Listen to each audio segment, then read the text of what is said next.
গাইছেন করে গাইছেন আজকে কি রান্না করবো দেখাবো। এই যে লাল শাক একদম ভর্তা ভর্তা করে ভাজি করবো। হ্যাঁ, এখানে আছে দেখো মাছের পিসগুলো, দেখো তেলাপিয়া মাছ দিয়ে আজকে হচ্ছে এই যে আমার মণ্ডল মানে আমার জামাই, ওর খুবই পছন্দ ফুলকপি।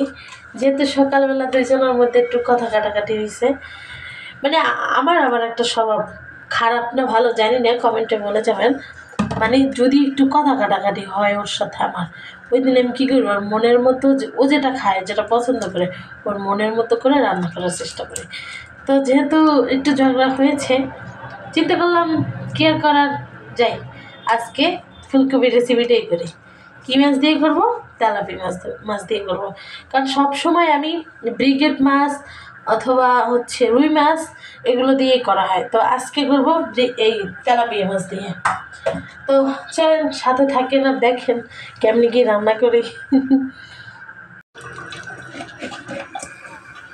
তেলটা কিন্তু খুব সুন্দরভাবে গরম হয়ে গেছে। এখন এই যে মাছগুলো বসাই দিলাম। মাছগুলো অনেক বড় বড় সাইজ।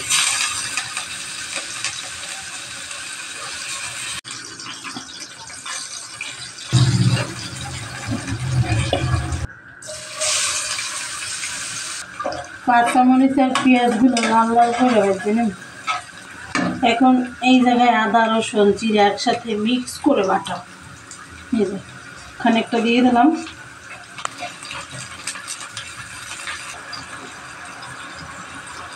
একটু রান্না হইলো গুঁড়োমরিচ দিয়ে দিলাম, হলুদ লবণ। কষানো হয়ে গেছে মোটামুটি ভালোই। এখন হচ্ছে এই যে আলু,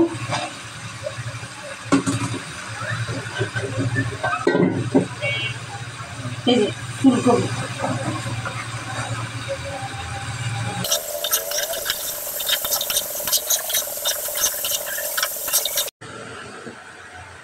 বাহ ফুলকপি তো অনেক সুন্দর সেদ্ধ হয়ে গিয়েছে। এখন এই যে তেলাপিয়া মাছগুলো ভাজা, এগুলো সব দিয়ে দেবো, কড়া করে ভেজে রাখছি।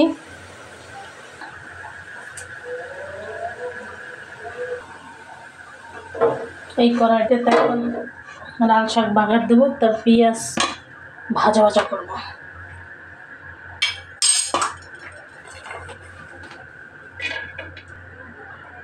তেল শেষের দিকে গাইস, দেখো আমি গরিব।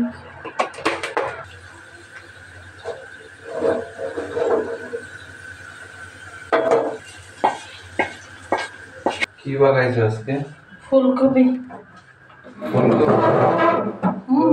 যেটা তো আমার পছন্দের খাবার, এই জন্যই তো রান্না করছি। সেটা খাই লই দাও।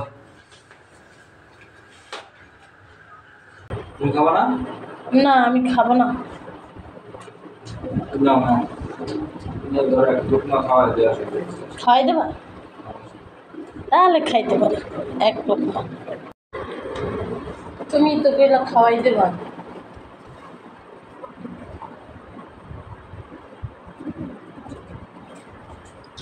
এটা দিলে তো মজা হয়েছে। জামাইয়ের হাতে খাইতে মজাই আলাদা।